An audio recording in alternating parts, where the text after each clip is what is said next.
గాక చేరి వచ్చిన సంఘానికి నా ప్రమాణ శుభాలు వ్యక్తిగతంగానే మనకు అనుగ్రహించిన విధానం బట్టి దేవునికి ఘనత మహిమ ప్రభావం ఈ గడుపులు కలుగు గాక ప్రాముఖ్యంగా మరి పరిశుద్ధ దినం ఆదివారం ఆరాధన తల్లి మీ అందరినీ బాగా దేవుడు దీవించి ఆశ్రయించగా ప్రత్యేకంగా మరి ఈ దినాల మరి మే 17th మన ప్రియులు తల్లి గారు సుజాత వేణుబాబు గారు వేణుబాబు గారు మరి నాన్నగారు వేణుబాబు గారు మామగారు వేణుబాబు గారు గలటార్షన్ గారు ప్రభుత్వంలో నిర్మించిన దినాన్ని వారు ప్రతి సంవత్సరం జ్ఞాపకగా మరి సమాజంగా సమావేశం ఈ కార్యక్రమం ఏర్పాటు చేసుకుంటున్నారు. మరి ఆదివారం రావడాన్ని బట్టి మరి పరిస్థితుల అనుకూలంగా మరి ఈరోజు వారు అందరి ప్రేమతో ఆహ్వానించున్నారు. ఏదేమైనప్పటికీ దేవుడు మా కృప వారికి తోడు ఉండి ఇంతకాలం దేవుడు వారిని ఆదరించాడు. ఇక్కడ కూడా వారిని దేవుడి గొప్పగా బాగా ఆదరించి బలపరచును గాక. వారికి వారి కుటుంబానికి నా తరఫున సంఘ తరఫున ప్రగాఢ సానుభూతి ఆదరణ కలుగు చేయను గాక. కొన్ని విలువైన మాట పిల్లల పక్షుల గురించి మనం ధ్యానం చేద్దాం. రోమిల రాష్ట్ర పత్రిక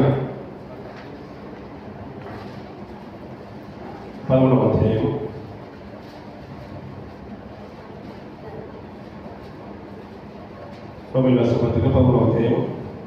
7వ వచనం నుంచి కొన్ని మాటలు చెప్పుకున్నాను.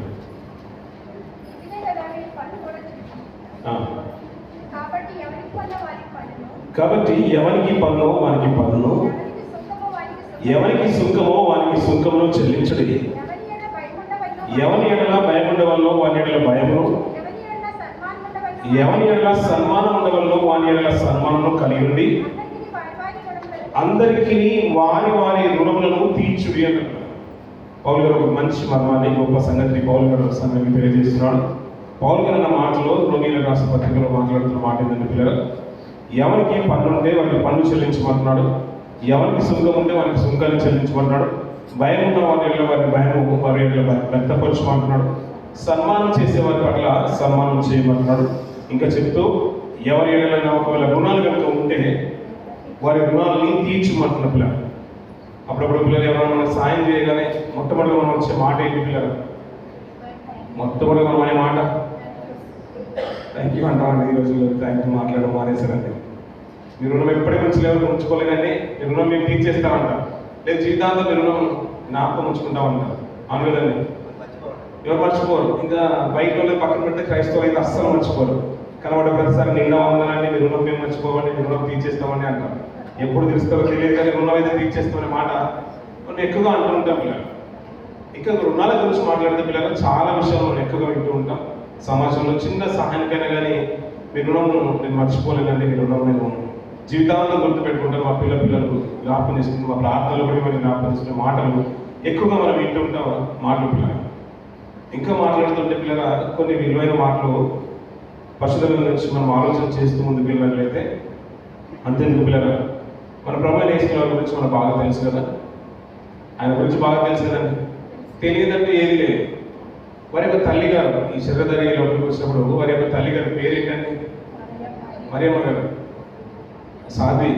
తన యొక్క మెయిన్ తన యొక్క రుణము ప్రభు ఉంచుకోలేకుండా ఆమెకు రావాల్సిన ఘనత కొరకు ప్రతిదినము తనను ఎప్పుడు ఉన్నతంగానే ఉంచేశాడు.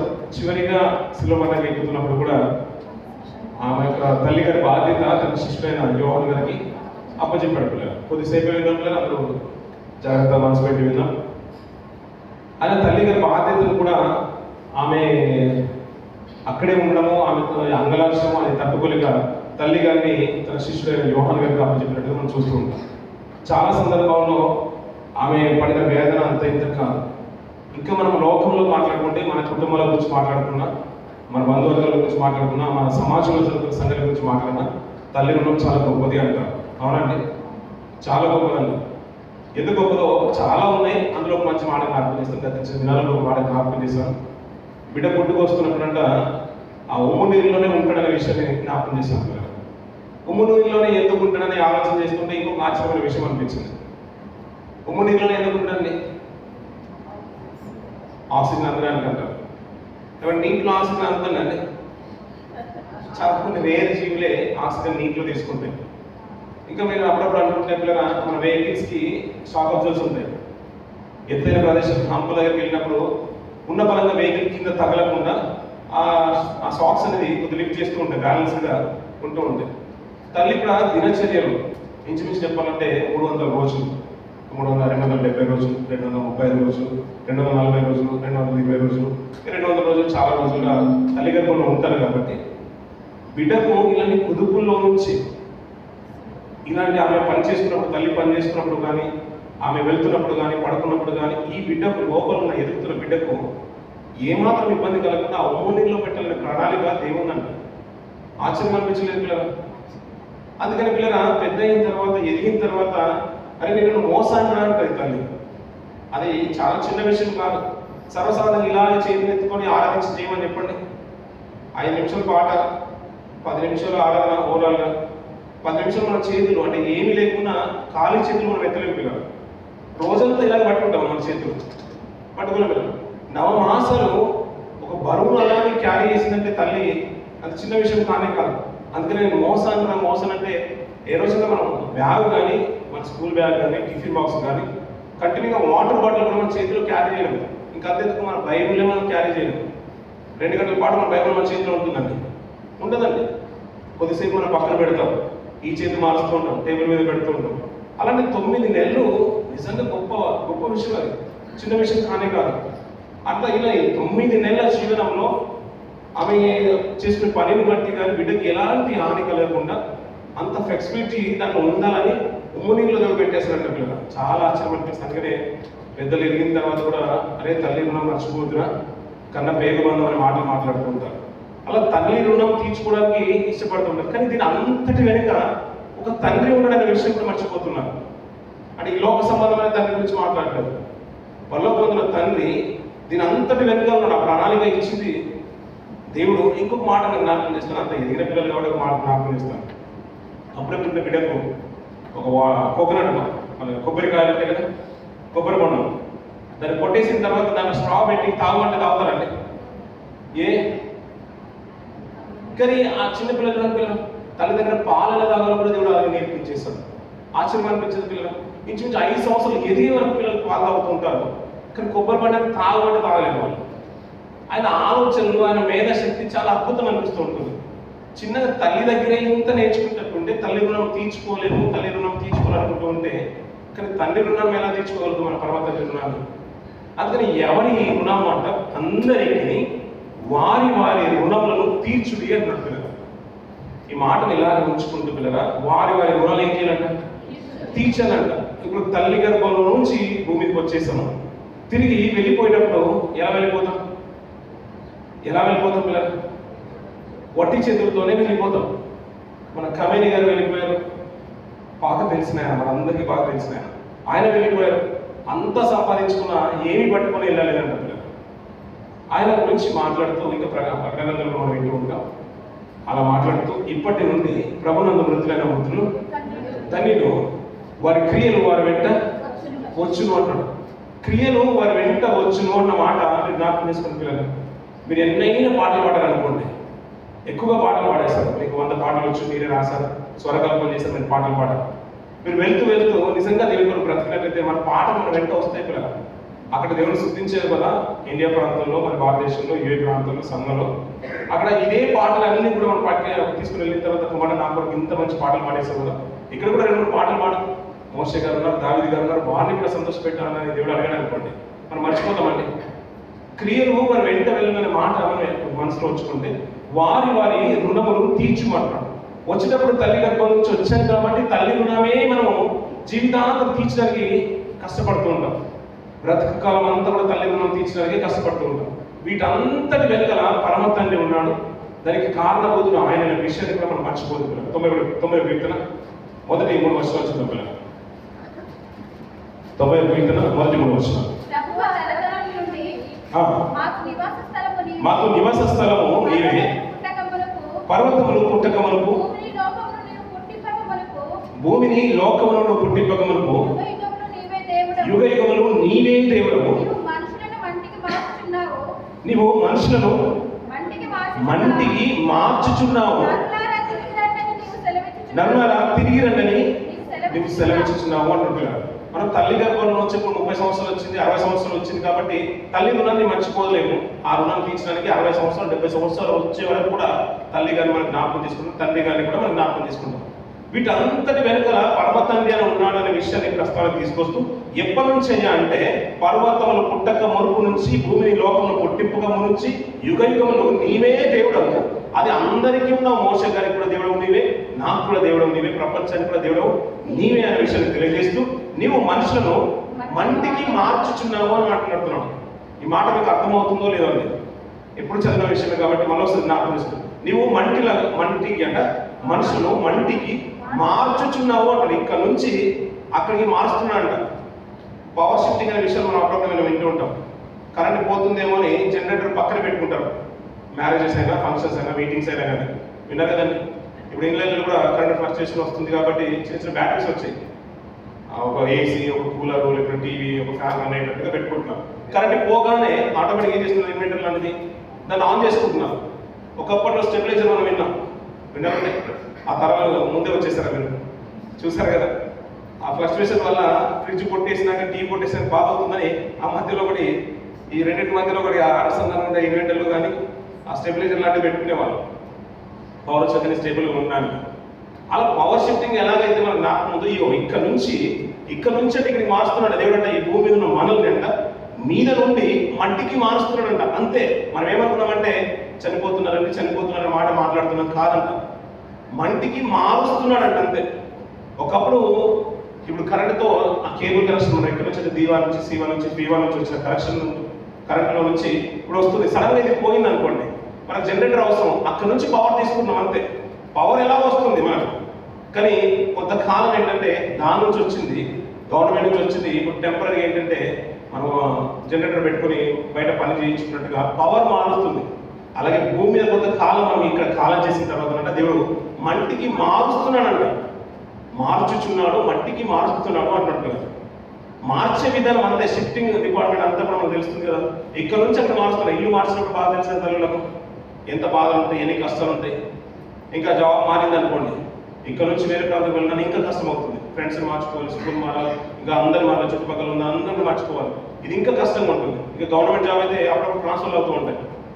ఇండియాలో అయితే మనం ఎక్కువ మనం చూస్తూ ఉంటాం. వీరన్నీ కూడా విడిచిపెట్టుకొని మారుస్తూ ఉండాలి, ఇల్లు మారుతూ ఉండాలి. అప్పుడు ఎంత కష్టం ఉంటుంది.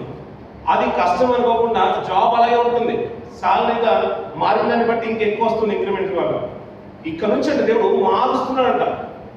ప్రభా తరతరముల నుండి మాకు నివసిస్తాము నీవే, పర్వతములు పుట్టక మునుపును భూమిని లోకమును పుట్టిపక మునుపును యుగములు నీవే దేవుడవు. నీవు మనుషులను మార్చుచున్నావు, మట్టికి మార్చుచున్నావు, నరులారా తిరిగినని నువ్వు సెలవిస్తున్నావు అంటున్నావు.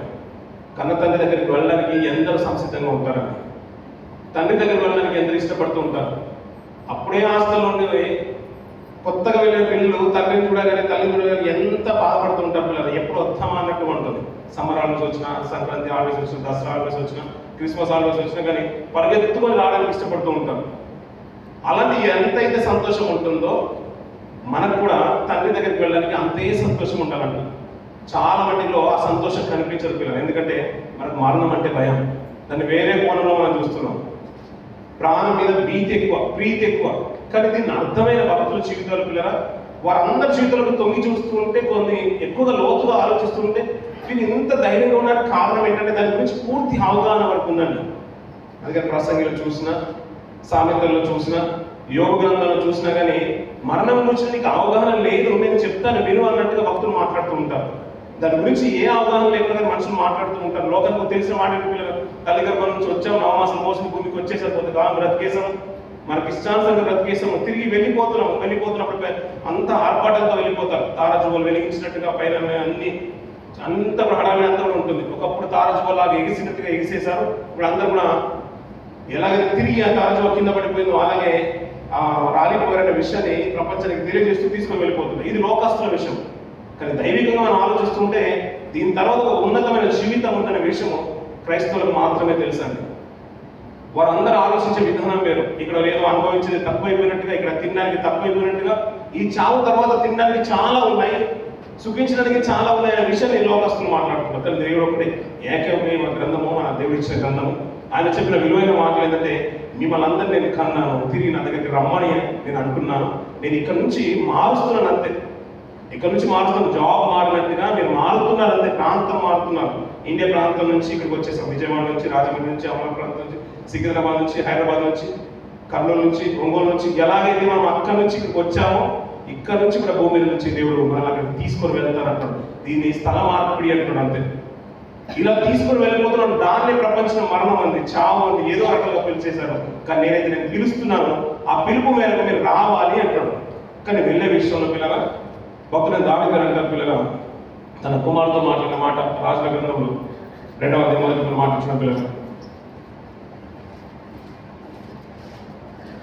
రాజుల గ్రంథము 2వ అధ్యాయం మొదటి రాజుల గ్రంథం మొదటి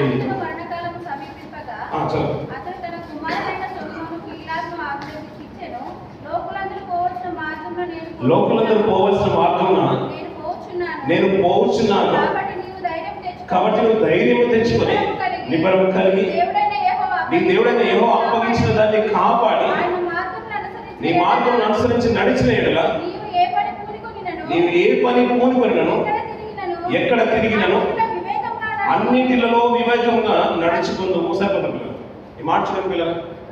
ఇది ఎక్కువగా మనం విన్న మాటలు, మనం జ్ఞాపకార్థ కోరికలు కానీ, సమాధి కార్యక్రమాలు కానీ, ఓదర్పు కార్యక్రమాలు కానీ ఎక్కువగా మన దావీదు గారి గురించి మనం వింటున్న మాటలు పిల్లలు. ఆయన మరణకాలం సమీపించినప్పుడు అంటే దావీదు గారు చెప్తున్న మాటలు, తన కుమారుతో చెప్తున్న మాటలు. సర్వసాధారణంగా ఏ తండ్రి కూడా కుమారుతో పలకకూడని మాటలు దావీదు గారు పలుకుతున్నారు. యాకోబు గారు కూడా అంతే చేశారు. యోషువ ఆయన కూడా అలాగే చేశారు. లోకులందరూ పోవాల్సిన మార్గం నేను వెళ్తున్నాను అన్నాడు. అందరూ దీని మార్గం అన్నట్టుగా చిత్రీకరిస్తున్నారు. ఏది? చావు గురించి, మరణం గురించి.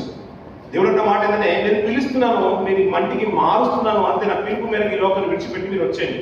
దాని మీద ప్రీతి కానీ, ప్రేమ కానీ, ఆప్యాయత కానీ లోకం మీద పెంచుకోవద్దు. పెంచుకున్నాను కాబట్టే దీన్ని విడిచిపెట్టి వెళ్ళడానికి మనకి ఇష్టం ఉండదండి. ఎలాగైతే ఇల్లు మారినప్పుడు ఆ పక్కన ఉన్న ఫ్లాట్ వల్ల మనకి ఎలాగైతే ఇష్టమై ఉంటారో దాన్ని విడిచిపెట్టి వెళ్ళడానికి కష్టమవుతుందో, ఈ లోకం మీద కూడా మనకు ఆశలు ఎక్కువగా పెరిగిపోవడం బట్టి, అదే కంపెనీలో ప్రేమ ఎక్కువైపోయడం బట్టి మనం ఏమనుకుంటే అదే కంపెనీలో పనిచేసి ఇది నా కంపెనీ అనుకుంటున్నాం. ఒక రోజు మన అవసరం తీరిపోయిన తర్వాత మనం వెళ్ళిపో అన్నప్పుడు ఆ బాధ ఏంటో మనకు అర్థమవుతుంది. అవును కదా? అలాగే వయసు మీద పడిపోయిన తర్వాత చాలా కష్టమైపోతుంది. అప్పుడు దేవుడు పిలిచినప్పుడు లోకాన్ని విడిచిపెట్టి వెళ్ళిపోవడానికి కూడా కష్టమవుతుంది. అందుకని నూనె రాసి పాస్టర్ గారిని పిలిచేసి నూనె రాసే కొద్ది ఇంకా 10 సంవత్సరాలు ఇస్తే బాగుండేమో అని అప్పుడు బాధపడతామండి. కానీ దావీదు గారు కూడా ధైర్యం చూడండి పిల్లలు. లోకులందరికీ పోవాల్సిన మార్గం అంటారు. అంటే లోకంలో మనం కూడా ఉన్నామండి, అందరం ఉన్నాము, అందులో మనం కూడా ఉన్నాడు. ఈ లోకులందరూ పోవాల్సిన మార్గం అంటారు. ఈ మార్గం కూడా వెళ్ళిపోతుంటే ఇది స్థల మార్పిడి అంటున్నాడు. ప్రభు ఉండే స్థలానికి వెళ్ళిపోతామంటారు. మన కూడా పిల్లగా ఈ షార్జా నుంచి, అంటే దుబాయ్ నుంచి వెళ్ళే రూట్ కానీ ఇప్పుడు బైపాస్ రోడ్ ఉంది కదా, ఈ ఫుజరా నుంచి మెయిన్ సిటీ సెంటర్ సిగ్నల్ నుంచి స్ట్రైట్గా వెళ్ళిపోతుంటే మనం ఏమైపోతాం, స్ట్రైట్ వెళ్ళిపోతున్నాం షార్జా నేషనల్ బెడ్కి వెళ్ళిపోతాం. లెఫ్ట్ తీసుకుంటే దుబాయ్ బైపాస్ వెళ్ళిపోతాం, రైట్ తీసుకుంటే అజ్మాన్ హార్ట్లో రసల్ కింద వెళ్ళిపోతాం. మెయిన్ రోడ్ ఒకటే, వెళ్ళిపోయే మార్గం ఒకటే. కానీ దారులు అక్కడ వెళ్ళిన తర్వాత లెఫ్ట్ తీసుకుంటే ఒక రూట్కి వెళ్ళిపోతున్నాం, రైట్ తీసుకుంటే ఇంకో రూట్లో వెళ్ళిపోతున్నాం. అని మార్గం ఒకటే ఉంది, కానీ అందరూ వెళ్ళాల్సింది అదే రూట్ కాదు. అందరూ అదే మార్గంగా వెళ్ళరు. బైపాస్ రోడ్ ఒకటే. ఇక్కడ నుంచి వెళ్ళిన తర్వాత ఇక్కడ లెఫ్ట్ సైడ్ ఏమో మన సహోదరులందరూ పైన పెడుతుంటారు షూస్ అని, అవకాశం ఉన్నవారు అడగడే ఉన్నవారు కింద పెట్టిస్తారు. ఇటు రైట్ సైడ్లో మన స్త్రీల సమాజం వాళ్ళు పెడుతుంటారు. కానీ వెళ్ళిపోయే మార్గం మాత్రం ఒకటే. అవును కదండి? ప్రాణాన్ని విడిచిపెట్టే మార్గం ఒకటే. దాన్ని చావు అంటున్నాడు, నిద్ర అంటున్నాం, ఇంకా చెప్పాలంటే దేవుని పిలుపు అంటున్నాం. అలా పిలుపుతో వెళ్ళిపోతున్నారు, కానీ అందరూ ఒకేమైన స్థలంలోకి వెళ్ళట్లేదంట పిల్లలు. అందుకనే సామెతలో మంచి మాట మాట్లాడతారు దానియేలు సొలొమోను గారు 15వ అధ్యాయం 24వ వచనం పిల్లలు, క్రిందనున్న పాతాళమును తప్పించుకునే వలనని బుద్ధిమంతుడు పరమునకు పోవు జీవ మార్గమును నడుచుకున్నాను అంటున్న పిల్లలు. సరిపోతుంది. క్రిందనున్న పాతాళమును తప్పించుకునే వలన బుద్ధిమంతుడు పరమునకు పోవు జీవ మార్గాన్ని ఎన్నుకుంటాను పిల్లలు. 2 మార్గాలు ఉన్నాయంట. మనం పెద్ద హైవే లెఫ్ట్ తీసుకుంటేనేమో దుబాయ్ వెళ్ళినట్టుగా, రైట్ తీసుకుంటే అజ్మాన్ రసల్ కింద వెళ్ళినట్టుగా. వెళ్ళే రూట్లో నుంచి మనం లెఫ్ట్ రైట్ ఎలాగైతే డివైడ్ అయిపోతున్నాయో, మన మరణంతోనే మార్గాలు డివైడ్ అయిపోతున్నాయి పిల్లలు. మనం వెళ్ళే రూట్లోనే మార్గాలు డివైడ్ అయిపోతున్నాయి. వెళ్ళేది ఒకటే, అందరూ వెళ్ళేది అలాగే. ఇంకా మాట్లాడుతూ భక్తులు జ్ఞానిన సొలొమోను ఇంకా లోతుగా మాట్లాడుతున్నాడు. అది జంతువులకు అలాంటి మరణం వస్తుంది, మనుషులకు అలాంటి మరణం వస్తుంది. ఇవన్నిటి వలన ప్రయోజనం ఏంటి అంటాడు. ఇంకా మాట్లాడుతూ అయ్యా అందరూ చనిపోయే మార్గం ఒకటే అయినప్పుడు లెఫ్ట్ రైట్ ఎలాగైతే డివైడ్ అవుతుందంటే, బుద్ధిమంతులంట పరమునకు పోవు జీవ మార్గాన్ని ఎన్నుకుంటాడంట. అలా ఎన్నుకున్న వారే క్రైస్తవులు. చాలా మటుకు ఎన్నుకున్న వారి క్రైస్తవులు అకార్డింగ్ టు ద బైబుల్. దేవుని బైబిల్ యొక్క గ్రంథాన్ని బట్టి, దేవుడికి మనకిచ్చిన గ్రంథాన్ని ప్రకారంగా దేవుని ఎన్నుకున్న వారు, రక్షణ పొందుతున్న వారికి నిత్యత్వం ఉందనే విషయం మనం ఎప్పుడు మనకు వింటున్న మాటలు, మనకు తెలిసిన మాటలు, మన నిరీక్షణ కూడా అదే. దాన్ని నమ్ముకునే మన రక్షణకు వచ్చేసాం కదా. ఆ బుద్ధిమంతుడంట పరమునకు పోయే చీ మార్గాన్ని ఎన్నుకుంటాడు. ప్రతిరోజు నీతి మార్గం గురించి, సన్మార్గం గురించి, యుక్తి మార్గం నుంచి ఇంకా ముక్తి మార్గం వరకు ప్రయాసపడుతూ ఉంటారు. ఇంకా చాలా మంది విన్నాను పిల్లలు, లోకంలో చాలా మార్గాలు ఉంటాయి. ఇంకా కొన్ని మాట్లాడుతుంటే కొన్ని మాట్లాడతారు, మనం అప్పుడప్పుడు మనం విన్న మాటలు, కొన్ని సావాసాలు అంట. ఇప్పుడు మన తోటి వారిని బట్టి మన స్నేహితులు ఎలా ఉంటారు, వీరితో స్నేహం చేసామనుకోండి మన విధానం మారుతుంది. మన అంతే ఆ మాట అర్థం చేసుకోవడానికి మన పక్కన ఉన్న సహోదరి కానీ, స్నేహితుడు కానీ, సోదరుడు కానీ ఎప్పుడు ప్రార్థన అంటున్నాను అనుకోండి, పక్కన ఉన్న వారికి ఎలా అనిపిస్తుంది, ప్రతిసారి ప్రార్థన అంటుంది కదా, నేను కూడా ప్రార్థన తనతో పాటు వెళ్ళాలనుకుంటున్నాను. అంటే ప్రార్థన నచ్చినప్పుడు అయితే తనతో పాటు వెళ్ళాలనుకుంటున్నాను. సహోదరి వాడి ప్రార్థన అంటుంది, భక్తి అంటే దేవుని చిత్తం అంటుంది ప్రతిసారి. అలాగే పక్కనున్న వారు కూడా దైవికమైన ఆలోచన అప్పుడే రక్షణలోకి వచ్చిన వారైతే నిజంగా మంచి స్నేహితులు దొరికింది, మంచి స్నేహితుడు దొరకడు, తన మార్గాన్ని ఎన్నుకోవడానికి, తన ఇష్టాన్ని ప్రకారంగా ఆలోచించడానికి ఇష్టపడుతూ ఉంటాడు. అంతేందుకు పిల్లలు, అదే దేవుని నచ్చలేదు అనుకోండి, వీళ్ళు ఇంతేనండి, వీళ్ళు మారదండి, ఇలాంటి ఆలోచనలని అన్నాడు అనుకోండి. ఇప్పుడు పక్కన వాళ్ళు కూడా ఇలా అందరూ అంతేనేమో, మరొకటి చెప్పింది కరెక్ట్, సోదరు చెప్పింది కరెక్ట్ అనే ఆలోచన వస్తుంది. అందుకనే భక్తుల జీవితాలు వినపిల్లలు ఎప్పుడు చూస్తుంటే మన ఆలోచన ఏంటంటే పరిశుద్ధ గ్రంథాన్ని బేస్ చేసుకుని మన ఆలోచనలు ఉండడానికి ఇష్టపడాలి. భక్తుల జీవితాలు ఎందుకు మాట్లాడుతున్నట్టు, ఆయన లోపలందరూ పోవాల్సిన మార్గం అన్నాడు. మార్గం ఒకటే, కానీ అక్కడ వెళ్తుంటేనంట ఏ రీతిగా మన క్రియలు ఉంటున్నాయో, ఏ రీతిగా మన నడవడి ఉంటుందో, మన భక్తి ఉంటుందో, మన యుక్తి ఉంటుందో, మన స్థితిగతులు ఉంటాయో దాన్ని బట్టి జీవ మార్గమా, నరక మార్గమా, పాప మార్గమా, అందరు నీతి మార్గాన్ని ఎన్నుకున్నా కూడా దాని ప్రయాణం కొనసాగించడానికి ఇష్టపడుతూ ఉంటారు. రక్షణకు వచ్చిన వారు చాలా మంది ఉంటారు.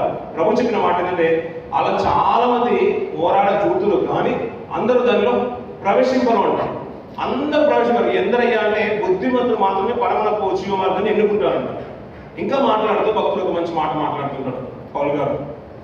ఆయన అన్న మాట ఏంటంటే బ్రతుకుట క్రీస్తే, చావైతే మేలు. ఇంకా మీరు ఇంటి దగ్గర అయితే, మీకు బాగా తెలిసిన వారు అయితే, మీ పక్కన ఉన్నవారు, మీకు బాగా బంధువులైన వారు, పాలి వాళ్ళు, ఇంకా మనం మాట్లాడుతుంటే ఇంకా ఒకే గోత్రము, ఒకే సంతానం, ఇంకా మనం ఎన్నన్నా మాట్లాడుతున్నా మన స్నేహితులు, మన ఊరు వాళ్ళు అనుకుందాం, మనం ఒకటే గల్లి, ఇటు పక్కకు మన ఇల్లు ఉంది, అటుపక్క కాళ్ళు లేదు, తీరా అందరం బాగా మాట్లాడుకుంటాం, అప్పుడప్పుడు వరుస పెట్టి ఏదో పిలుచుకుంటున్నాం.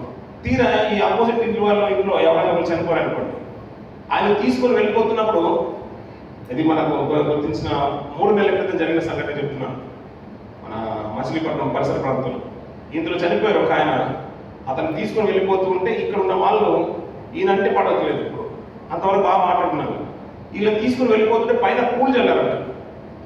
మన భౌతికంగా తీసుకుని వెళ్ళిపోతుంటారు కదా, తీసుకెళ్ళినప్పుడు పూలు చల్లారంట. ఈ పూలు కాస్త అక్కడ పడిపోయాడు. వాళ్ళు తట్టుకోలేకపోతున్నారు. అదే రోజు మనం తీసుకుని వెళ్ళిపోవచ్చు కదా, అయిన తర్వాత మాట్లాడవచ్చు కదా, కాదంట. అదే రోజు పంచాయతీ పెట్టేశారు పిల్లలు. అది అక్కడ నిలిచిపోయింది. ఆ యాత్ర అంతా అది నిలిచిపోయింది. పూలు కాస్త పడ్డాయంట. ఏంటి ప్రాబ్లం ఏంటంటే ఆ పూలు పడడం బట్టి మా ఇంటికి ఏమైపోతుందంట, కీడు వస్తుందంట. ఇంకొక మంచి మాట మీకు జ్ఞాపకం చేస్తాను, మీకు బాగా తెలిసిన మాట, మీరు ఆచరించిందే అనుకుంటా. ఎప్పుడన్నా మన ఊర్లో అనుకోండి, సపోజ్ ఏదో ఊరు అనుకుందాం, మన ఊర్లో, ఆ ఊర్లో మనం ఉన్నాం, మనకు తెలిసిన వారు, మన పక్కింటి వాళ్ళు ఎవరు చనిపోయారు. వాళ్ళకి తెలిసిన వాళ్ళు మనకు బంధువులు, వాళ్ళకు బంధువులు కూడా చాలా మంది ఆయా ప్రాంతాల్లో ఉంటారు కదా. తీరా బంధువులు వచ్చేసారు, ఈ చావు కార్యక్రమానికి, సమాధి కార్యక్రమానికి వచ్చేసారు. వచ్చిన తర్వాత నేరుగా వాళ్ళ ఇంటికి వెళ్ళిపోయారు అనుకోండి. ఇంటికి వెళ్ళిపోయారు, సమాధి కార్యక్రమం చేసుకుంటూ వెళ్తూ మన ఇంటికి వచ్చారు అనుకోండి, ఎలా ఉంటుంది? వెళ్తూ మన ఇంటికి వచ్చారు అనుకోండి, ఒప్పుకుంటామండి. అస్సలు రావద్దంట. అలా మీకు తెలుసండి మాట, అస్సలు రావద్దంట. వస్తేనంట ఆ కీడంట మన ఇంటి మీదకి వచ్చేస్తుందంట. ఒకవేళ బంధువు కనుక నేరుగా ఊరికి వచ్చేసి మన ఇంటిలో మనం పరామర్శించి తర్వాత సమాధి కార్యక్రమం వెళ్తే ప్రాబ్లం లేదంట.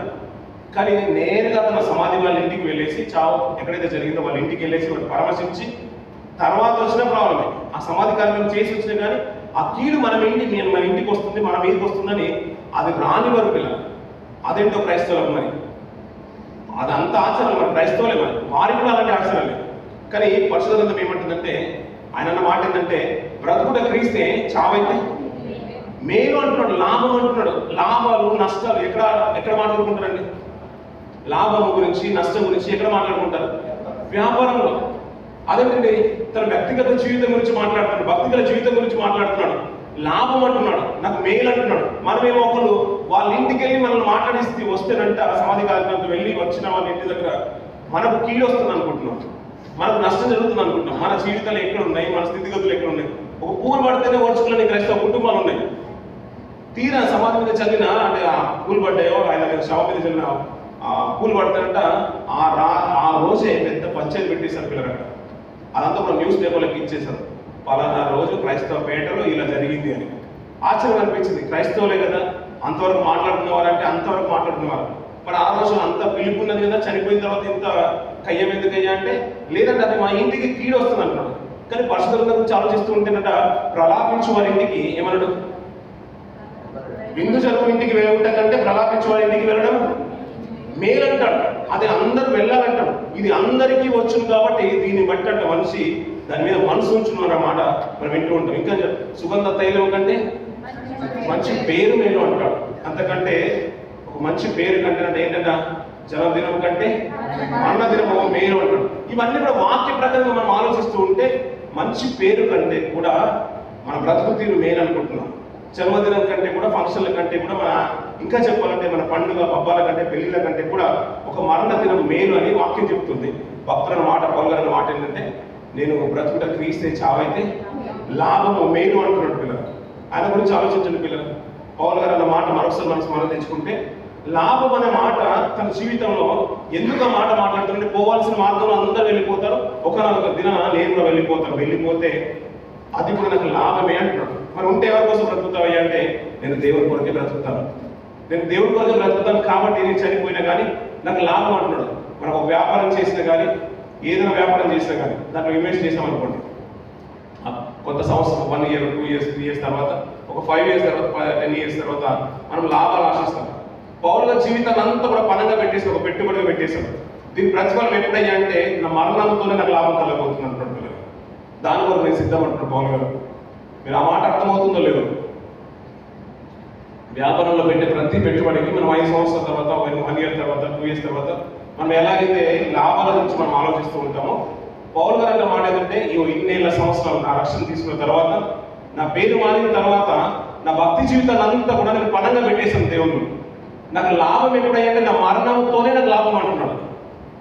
చాలా మందికి ఏంటంటే మరణం అంటే భయం, చావు అంటే పిరిగితనము, చావు రాకుండా మనం చాలా మటుకు ప్రయత్నం చేస్తూ ఉంటాం. అదేంటో నేను భక్తుల మాట ఏంటంటే నేను పోవాల్సిన మార్గం అంటున్నాను. ఇంకా మాట్లాడితే నేను తండ్రి దగ్గరికి వెళ్తున్నాను అంటున్నాడు, నేను నా పితరుల దగ్గరికి వెళ్తున్నాను అంటున్నాను. ఇంకా చెప్పాలంటే సొంత కన్న తండ్రి దగ్గరికి మనం వెళ్ళడానికి భక్తులు ఇష్టపడ్డారు. వారు వెళ్ళడానికి ఎల్లప్పుడూ ధైర్యంగానే ఉన్నారు. మన జీవితాలు వారి జీవితాలతో పోల్చుకుంటే మనకు చాలా దూరంగా ఉన్నాయి. మనం ఆచరణ మట్టుకే ఆచరిస్తున్నాం కాబట్టి, లోకపరంగా ఆచరిస్తున్నాం కాబట్టి మనకి ఇంకా దైవికమైన నిర్ణయాలు అర్థం అవ్వట్లేదు. ఇంకా ఒక మాట చూసుకుని మనం ముందుకెళ్దాం పిల్లరా. అపోస్తలుల కార్యం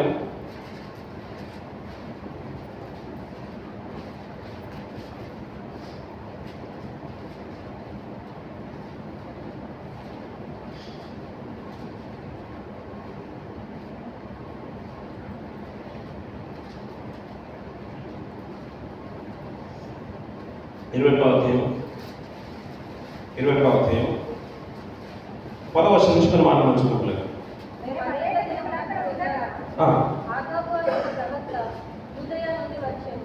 అతను మా యొద్దకు వచ్చి పౌలు నడికట్టు తీసుకుని తన చేతులను కాళ్ళను కట్టుకొని, యెరూషలేములోని యూదులు ఈ నడికట్టు గల మనుషులను ఇలా బంధించి అన్ని జనుల చేతికి అప్పగింతురని పరిశుద్ధాత్మ చెప్పుచున్నాడని.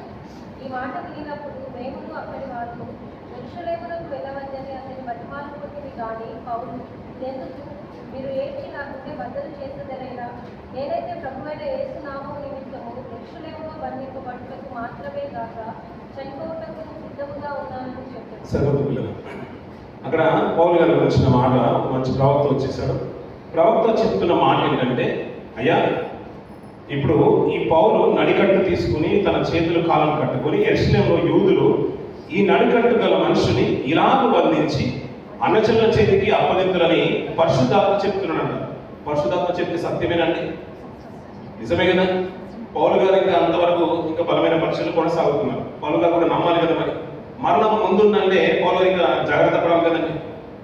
పౌలు గారు ఇంకా జాగ్రత్త పడాలి. అలాంటి ప్రాంతాలకు వెళ్ళకుండా ఉంటే బాగుండేది. కానీ పౌలు గారు అక్కడ మాట చూడండి పిల్లలు, అన్యజనుల చేతికి అప్పగింతులని పరిశుద్ధాత్మ చెప్పుచున్నాడను ఈ మాట వినినప్పుడు మేము అక్కడి వారము యెరూషలేముకు వెళ్ళవద్దని అతని బతిమాలు కొట్టివి. కానీ పౌలు, ఎందుకు మీరు ఏడ్చి నా గుడ్డలు బద్దలు చేస్తారా? నేనైతే యేసు నామం నిమిత్తమును యెరూషలేములో బంధింపబడుటకు మాత్రమే కాక చనిపోవటకు సిద్ధంగా ఉన్నానని చెప్పాను అన్న పిల్లలు. ఆయన చనిపోవడానికి కూడా సిద్ధంగా ఉన్నారు అన్న పిల్లలు. యెరూషలేములో బంధింపబడడానికి కాదు, ఒకళ్ళను బంధించేశారా, నడికట్లు కట్టిన నడికలను చేస్తారో బంధించారా, సంఖ్యలు బిగించారా, ప్రాబ్లం లేదు. అంతేకాదు ఈ నామం నిమిత్తము, నేను నమ్ముకున్న యేసు నామం నిమిత్తము నేను చనిపోవడానికి కూడా సిద్ధంగానే ఉన్నాను. ఇందాక ఒక మంచి మాట అన్నాను కూడా, మీరు ఇద్దరు పక్క పక్కన కూర్చున్నారు అనుకోండి. తన ఆలోచనలు మీ ఆలోచనలు ప్రభావితం చేయాలి. నిజంగా నువ్వు భక్తి గల స్త్రీ అయినా, భక్తి గల సహోదరుడు అయినా, ఎప్పుడు దేవుని చిత్తమండి దేవుని చిత్తమని అనుకోండి. ప్రతి మాట, ఆ ప్రతి సంఘటన, ఏదైనా ఆటంకం జరిగింది, కష్టం జరిగింది, అయ్యో మా ఈ కుటుంబంలో శోధన వచ్చిందండి, ఏం కదండి దేవుడు మేలు చేస్తుందని ప్రార్థన చేద్దామని అనుకోండి. ఇలా ప్రతిసారి ఒక సంఘటన గురించి మనం మాట్లాడుతున్నప్పుడు సహోదరుతో ప్రతిసారి ఇలా ప్రార్థన చేద్దాం, నువ్వు కూడా ప్రార్థన చేయి. ఇలా మాట్లాడుతున్నప్పుడు ప్రతిసారి అతని ఆలోచన కూడా ఎలా ఉంటాయంటే, నెక్స్ట్ టైం అతను కూడా ఆలోచన తీసుకుని వస్తుంటాడు, నాకు కూడా ఈ కష్టం వచ్చింది, నువ్వు ప్రార్థన చేయి, దేవుడు విడుదల చేస్తున్నావు అనుకుంటాడు. అవును కదండి. పౌలు గారు అంత తెగించి బ్రతుకుతున్నాడు కాబట్టి, అంత గొప్పగా బ్రతుకుతున్నాడు కాబట్టి పౌలు గారిని చూసిన జీవితాలు కూడా అలాగే మారిపోయారు. ఎఫెబ్రదీతు గురించి మనం విన్నాం కదా, ఆయన గురించి పిల్లల పౌలు గారి ప్రసంగాలు, పౌలు గారి జీవితము, భక్తి జీవితము, ఆయన యొక్క విశ్వాసము, ఆయన యొక్క సేవ పరిచయం, అంకిత భావాన్ని దగ్గర నుండి చూసిన తర్వాత ఎఫెబ్రదీతు కూడా పూర్తిగా మారిపోయాడు. పిల్లలు ఎలా మారిపోయాడో ఆ మాట వచ్చిన ఎఫెసీ రాష్ట్ర పత్రిక, పిలుపుల రాష్ట్ర పత్రిక, పిలుపుల రాష్ట్ర పత్రిక 2వ అధ్యాయం 27వ వచనం చదువుకోలేదు. నేను పైన చదువుతుంటే ఆ భాగం అర్థమవుతుంది ఎవరి గురించి అని. 27వ వచనం నుంచి మనం చదువు. చావునకు సిద్ధమై ఉండెను కానీ దేవుడు అతన్ని కనికరించెను, అతని మాత్రమే కాక నాకు దుఃఖం మీద దుఃఖము కలగకుండాటకై నన్ను కనికరించెను. కాబట్టి మీరు అతన్ని చూచి మరలా సంతోషించే నిమిత్తము, నాకున్న దుఃఖము తగ్గు నిమిత్తమును అతన్ని మరీ శీఘ్రంగా పంపితిని. నా ఎడల మీ ఉపచర్యలో ఉన్న కొదువను తీర్చుటకై అతడు తన ప్రాణమును లక్ష్య పెట్టక క్రీస్తు యొక్క పని నిమిత్తము చావునకు సిద్ధమై ఉండను కనుక సరిపోతుంది పిల్లలు. పౌలు గారు ఎలాంటి లక్షణాలు ఉన్నాయో పౌలు గారిని చూస్తూ చూస్తూ ఇతని జీవితం మారిపోయింది పిల్లలు. తన ప్రాణాన్ని కూడా పనంగా పెట్టడానికి ఎఫెబ్రదీతు సిద్ధమైపోయాడు పిల్లలు. ఇన్ని మాటలు విన్న తర్వాత అనేకమైన జ్ఞాపకార్థ కోడికలు, ఓదార్పు కోడికలు, సమాధి కార్యక్రమం మనం వెళ్తుంటాం పిల్లలు. గుడ్ ఫ్రైడే కార్యక్రమం, ఈస్టర్ సర్వీస్లో వింటున్న మాటలు ఏంటంటే శ్రమల గురించి, మరణాల గురించి, ఆయన పిలుపు మేరకు మనం వచ్చిందే ఈ కార్యం వరకు మన విషయాలు విన్న తర్వాత అనేకమైన భక్తి వాళ్ళ స్త్రీల గురించి కానీ, అనేకమైన సహోదరుల గురించి కానీ మన ప్రార్థనలు విన్న తర్వాత, మన ఆలోచనలు విన్న తర్వాత వారికి ఉన్న ఆలోచన ఇలాంటిదంటే కష్టం వచ్చినప్పుడు వారు ఈ రీతిగా ప్రార్థన చేసుకుంటారు కాబట్టి వారు మంచి నడవడిక ఉంది కాబట్టి ఆ నడవడికలో మనం కూడా వెళ్ళడానికి ఇష్టపడుతూ ఉంటే మన ఆలోచనలు కూడా పౌలు గారు ఎలాగైతే ప్రసంగం చేశారో ఆయన ప్రసంగాలు విన్న తర్వాత అతన్ని అనుసరించి ఎఫెబ్రదీతు యొక్క ఆలోచన మారిపోతున్నప్పుడు మనలో కూడా పిల్లలు ప్రతిసారి విన్న మాటను బట్టి మన ఆలోచన కూడా మారిపోవాలి పిల్లలు. చావు అంటే భయం కాదు, చావు అంటే చీకటి కాదు, చావు అంటే ఇంక ఈ లోకాన్ని విడిచిపెట్టేదే కాదు. ఈ చావు తర్వాత ఒక జీవితం ఉంది, అది పరమాత్మ దగ్గరికి వెళ్ళేది. బుద్ధిమంతుడైన వాళ్ళు సన్మార్గాన్ని ఎన్నుకుంటాడు, నీతి మార్గాన్ని ఎన్నుకుంటాడు, భక్తి గల జీవితాన్ని ఎన్నుకుంటాడు, తన కుటుంబానికి ఆ రీతిగానే నిలబెట్టుకుంటాడు. దావీదు చెప్తున్న మాట నిజంగా చిన్న పిల్లలతో అతను మాట్లాడబడిన మాట, నేను చనిపోతున్నాను, నువ్వు ఆ రీతి నేను ఎలాగైతే బ్రతకాను నువ్వు అలా బ్రతికితేనే నువ్వు కూడా ఆ రీతిగా తండ్రి దగ్గరికి వెళ్తావు అనే మాట కుమారుడికి వార్నింగ్ ఇచ్చి మరీ చెప్తున్నాడు. నేను లోకలందరూ పోవాల్సిన మార్గాన్ని వెళ్తున్నాడు, నేను ఎలాగైతే దేవుని అనుసరించి బ్రతకాను నువ్వు కనుక అలాగే బ్రతికితే నీకు నిత్యత్వం ఉందని హెచ్చరించి మరి సొలొమోను హెచ్చరించి మరీ చెప్తున్న మాటలు అవి దావీదు గారి ప్రసంగాలు. ఈ రోజులో నువ్వు నేను కూడా మన కుటుంబానికి చెప్పుకోవాల్సిన మాటలు అవే. ఆయన తండ్రి గారు గల్లటార్చన గారు నిజంగా భక్తిపరుడై ఉండి తన కుటుంబాన్ని రక్షణలో నడిపించుకున్నాడు. ఆయన విశ్వాసం కలిగి ఉన్నాడు, ఆయన వెళ్ళిపోయాడు, గొప్ప కార్యాలు చేశాడు. వారి కుటుంబం ఇచ్చిన సాక్షిని బట్టి మనం నమ్ముతున్నాం అతను నీతిమంతుల వరుసలో ఉంటాడని, నెమ్మది పొందే స్థలంలో ఉంటాడని మనం నమ్ముతున్నాం పిల్లలు. అతను వెళ్ళిపోయిన తర్వాత రక్షణ భాగ్యాన్ని వారి కుటుంబం అంతా కూడా అందిపుచ్చుకుంది. మనం కూడా ఒకనొక దిన మనం కూడా కాలం చేయబోతున్నాం. అందుకని స్థల మార్పుడే జరుగుతుంది. దేవుడి పిలుపు మేరకు 60 సంవత్సరాలైనా, 30 సంవత్సరాలైనా, 40 సంవత్సరాలైనా, 50 సంవత్సరం ఏంటో కూడా మనం దేవుడు పిలుచుకున్నా కానీ, దేవా నువ్వు పిలిస్తే నేను ఎప్పుడైనా వస్తాననే మాట మన నోట రావాలి. అందుకని భక్తులందరి జీవితాలు చూడండి పిల్లలు, నేను వస్తున్నాను. ఏలీ గారైనా కానీ, పౌలు గారైనా కానీ, నేను వస్తాను బ్రతుకు చావకొరకే నేను కాబట్టి సంసిద్ధంగానే వెయిట్ చేస్తున్నాను. ఎప్పుడు పిలిచినాక నేను వెళ్ళడానికి సిద్ధంగా ఉన్నట్టుగా పౌలు గారు బ్రతకారు. అతన్ని అనుసరిస్తున్న అందరి జీవితాలు కూడా మార్చబడుతున్నాయి. అందుకని పిల్లలు, ఒక మన జీవితం అంటే ఒక విశ్వాసకి, మరో విశ్వాసకి మాదిరికరంగా ఉండాలి. మీరు అప్పుడప్పుడు సాక్ష్యం చెప్పడానికి సిగ్గుపడుతూ ఉంటారు, మన సాక్ష్యం చెప్పడానికి సిద్ధపడుతూ ఉంటారు. అంటే మన జీవితంలో గొప్ప కార్యం జరిగింది కానీ వచ్చి చెప్పడానికి మనకి ఇష్టం ఉండదు. ఎందుకంటే అయ్యో అక్కడికి వెళ్తే సిగ్గండి, మన అందరు నన్నే చూస్తారు, అందరు నన్నే చూస్తారు, నేను ఎందుకు చెప్పాలనుకున్నాను. ఆ విషయమే గుర్తుకొస్తుంది తప్ప గత రాత్రి కష్టం కలిగినప్పుడు దేవుడు నీ జీవితంలో చేసిన మేలు గుర్తుకు రావట్లేదు. ఆ కష్టం నీ కుటుంబం మీదకి వచ్చినప్పుడు నువ్వు కన్నీటితో ప్రార్థన చేసిన నీ కుటుంబ విలువలు నీ గుర్తుకు రావట్లేదు. దేవుడు ఎవరికి చేయలేని సంతోషమైన వార్త, ఎవరికి కలగజేయని ఆనందము, గొప్ప కార్యము నీ కుటుంబంలో చేశాడు కదా. ఆ కుటుంబంలో సమాజం ఎదుట, దేవుని ఎదుట నువ్వు చెప్పుకోకుండా నువ్వు ఎలా ఉండగలుగుతున్నావు? ఆ విషయం ఎందుకు గుర్తుకు రావట్లేదు? అందుకని మనం ప్రభావితం చేయాలి విశ్వాసుల జీవితాన్ని. అయ్యో భక్తి భక్తి, ప్రసంగం ప్రసంగం, ప్రార్థన ప్రార్థన అంటున్నాడు కదా. ఈ ప్రార్థన ఇంత గొప్పగా బ్రతికితే అయ్యో దానివల్ల అంత మేలు, అంత తృప్తి ఉంది మన జీవితంలో అంటే నేను కూడా భక్తిగా ఉంటానని ఒక విశ్వాసాన్ని మార్చే రీతిగా ఉండాలి. డ్యూటీ చేసుకుని వెంటనే మళ్ళీ చర్చికి వెళ్ళిపోవడం ఏంటంటే, రెస్ట్ తీసుకోవచ్చు కదా. కొంతమంది జీవితాలు ఎలా మన విశ్వాసం ప్రభావితం చేస్తున్నాయి మన మాటలు అనేది మనం ఆలోచించుకోవాలి పిల్లలు. అంత గొప్ప పరిచయం ఉండి అతను వెంబడిస్తున్న వాళ్ళకు ఏమీ లేక వెంబడించలేదు పౌలు గారిని. పౌలు కంటే బలమైన వాడు మార్పు, పౌలు కంటే బలమైన వాడు సీరా ఫైనాన్షియల్గా. ఇంకా చెప్పాలంటే ఎఫ్ఎఫ్ఎల్ కూడా మంచి కుటుంబం నుంచి వచ్చినవాడే.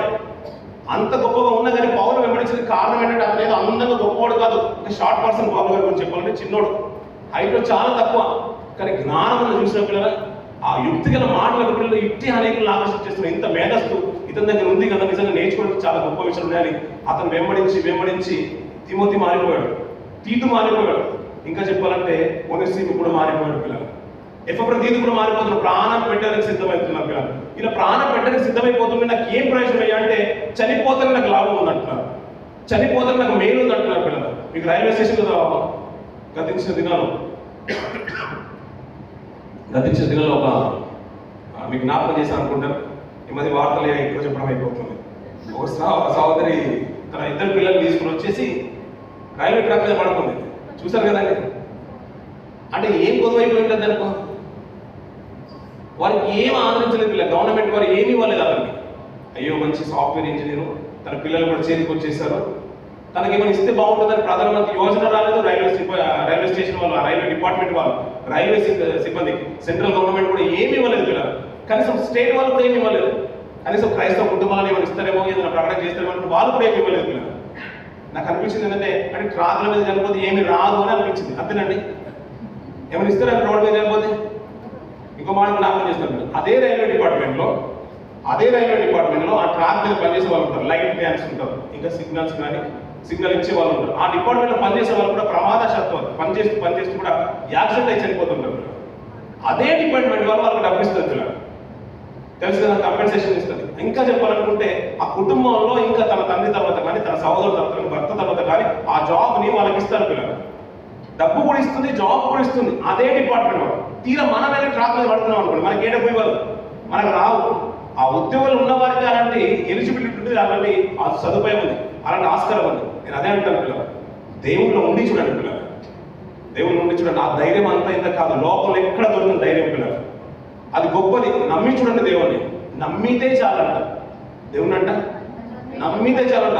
ఏమీ లేదు, నేను నమ్ముతున్నానని అంతే. నువ్వు ఈ ధనం కాదు, ధనం ఇంకా చెప్పాలంటే ఐశ్వర్యాలు, భోగాలు ఇంకేం అక్కర్లేదు. అందుకనే ఏమిచ్చి నీ రుణం తీర్చుకోవాలి ప్రభు అని అంటే, మీకు అక్కడ గ్రంథంలో రాస్తున్నారు, వేలాది నదులంతా విస్తార తైలమా, ఇంకా పొట్టేళ్ళని తీసుకోవాలంటే ఇవన్నీ ఏం అక్కర్లేదు. నాకు ఏం కావాలంటే నీతి న్యాయం కావాలంట. నీతి న్యాయం నడుచుకునేవాడే కావాలి. అందుకనే మీ రుణము వారి రుణాలు తీర్చేయండి అని అన్నాను. ఈ లోకాన్ని విడిచిపెట్టే వాళ్ళకి ముందుగానే తల్లి రుణం ఎలాగైతే మేము తీర్చుకుంటున్నారో దీని అంతటి వెంట పరమ తండ్రి ఉన్నాడు, మన కన్న తండ్రి, మన ఆత్మల కాపరి. ఏ రీతిగా అయితే మరియమ్మ గారికి రుణాన్ని ప్రభు ఉంచుకోకుండా తన రుణాన్ని తీర్చుకొని వెళ్ళిపోయాడు, తన బాధ్యతను ఇంకొకరికి అప్పచెప్పి వెళ్ళాడు, అలాగే ఈ భూమికి రావడానికి కారణమైన నా తండ్రి ఉన్నాడు. తన ప్రణాళికలు భాగంగానే ఈ లోకంలోకి వచ్చేసారు. నా ఆత్మను కూడా నేను తండ్రికి అప్పచెప్పుకుని ఆయన రుణం తీర్చుకుని వెళ్ళిపోతాననే ఉద్దేశంతోనే తన ప్రాణాన్ని సమర్పించి తండ్రికి అప్పచెప్పుకొని వెళ్ళిపోయాడు పిల్లలు. నేను అంటాను పిల్లలు, మీ అందరి జీవితాలు, నా జీవితాలకి కారణభూతులు ఆయన. నువ్వు ఆరోగ్యంగా ఉండడానికి, నీ సంతోషంగా ఉండడానికి, నీ కుటుంబంలో జీవనాన్ని కొనసాగించడానికి, ఐశ్వర్యాన్ని కానీ, అధికారాన్ని కానీ, నీ స్థాయికి కానీ, నీ సంపదకి కానీ కారణభూతులు మన కన్న తండ్రి. నీకు ఆయుష్ ఇచ్చిందే ఆయన. ఆయన ఇచ్చిన జీవితాన్ని వృధా చేసుకో. లోకంలో పిల్లలు అందరూ చనిపోతున్న విషయం మాత్రం నువ్వు మర్చిపో. ఈరోజు చావు వారికి ఇంటి తలుపులు మాత్రమే తట్టింది, రేపటి మన ఇంటి తలుపులు కూడా తట్టుతుంది. లోకంలో అందరి ఇంటికి తలుపుకుంటూ తట్టుతూనే వస్తుంది. అలా తట్టినప్పుడు పిల్లలు, నేనున్నాను ప్రభు, నువ్వు నన్ను పిలుచుకుంటే బాగుంటుంది, నేను నీతో పాటు ఉంటానని ఒక నిరీక్షణ, ఒక గుండెల నిండా ధైర్యం, సంతోషంగా చెప్పే ఆ స్థితిగతులు మనకు కావాలి పిల్లలు. అది లేకపోతే మనిషిని ఎలాగైతే వర్ణన చేస్తే పిల్లలు చాలా భయపెట్టిస్తుంది, భయపడిపోతూ ఉంటారు. అందుకనంట యోగ గ్రంథం ఒక మాట శ్రమించిన పిల్లలు, యోగ గ్రంథము త్వరగా తింద పిల్లలు.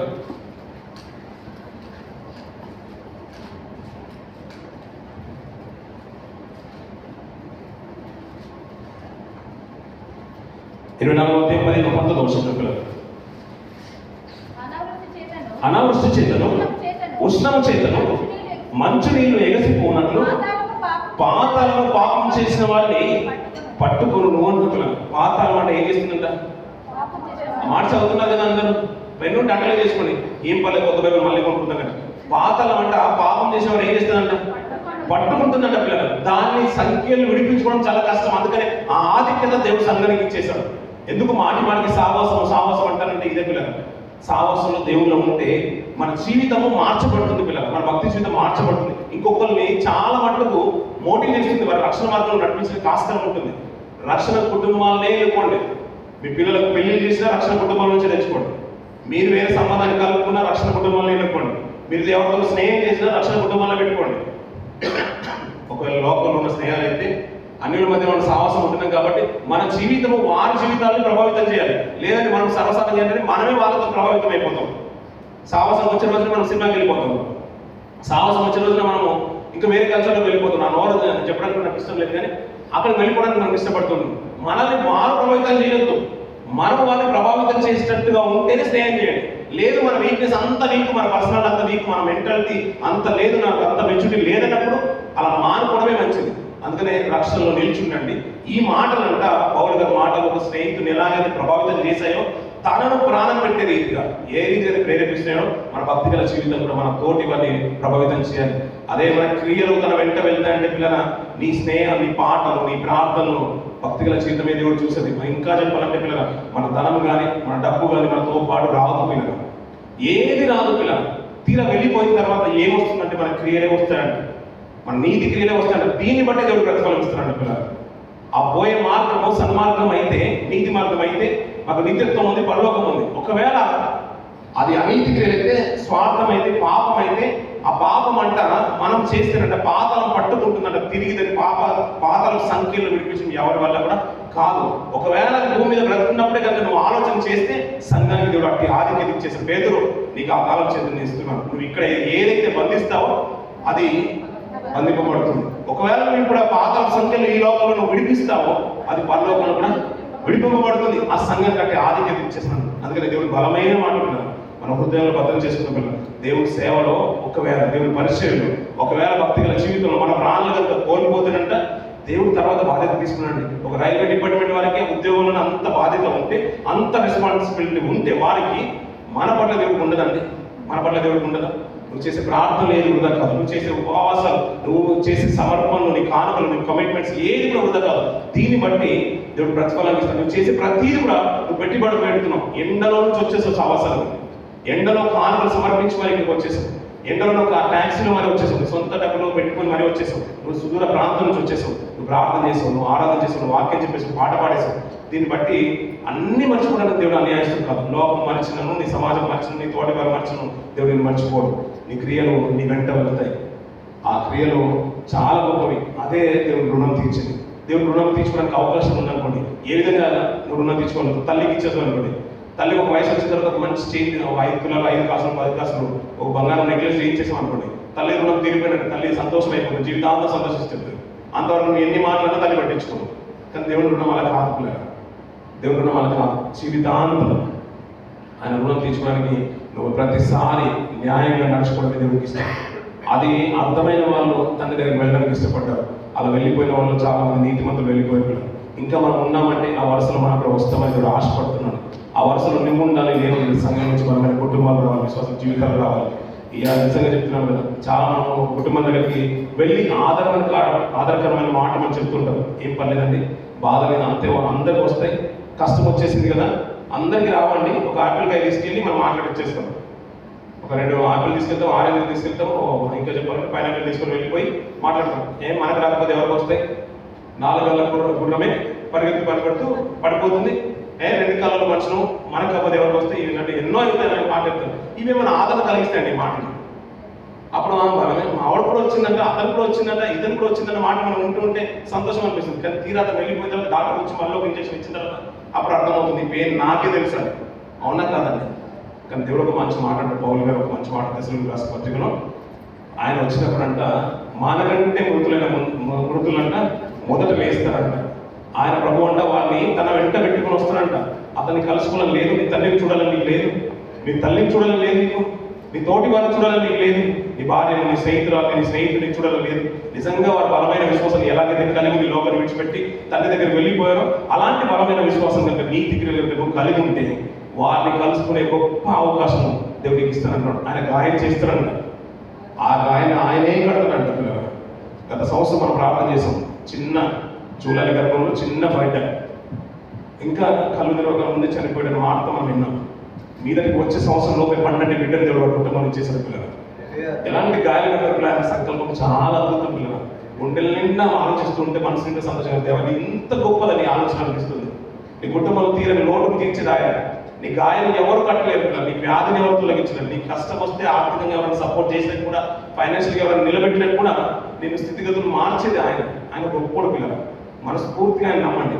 ఆయన జీవితంలో మీరు కనుక ఆయన జీవితం మీ జీవితంలో కనుక ఆయన మీద ఒక పెట్టుబడి పెట్టినట్టు పెడితే నీ మరణంతోనే దానికి నీకు లాభాన్ని ఇస్తారంటున్నాడు. ఈ లోకంలో అప్పుల బాధలు, కష్టాలు, ఉద్యోగాలు ఇవన్నీ ఉన్నాయి. కానీ వెళ్ళిపోయిన తర్వాత ఎలాంటి సమస్య ఉండదు. తండ్రిని రొమ్మున ఆనుకునే గొప్ప భాగ్యం కలిగిస్తారంటున్నాడు.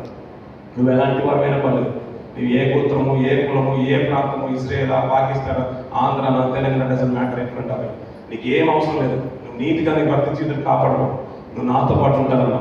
గోత్రం చూడండి, నీ కలర్ చూడండి, నీ హైట్ చూడండి, ఏ రకాల దేవుడికి నీ మనసే కావాలి, నీ నీతి క్రియనే కావాలి. ఆ నీతిని కలిగి ఉండండి. ఆ నీతితో ప్రభుత్వ పాటలు ఈ కొద్ది మాటలు దేవుడు ఆశ్రయించగా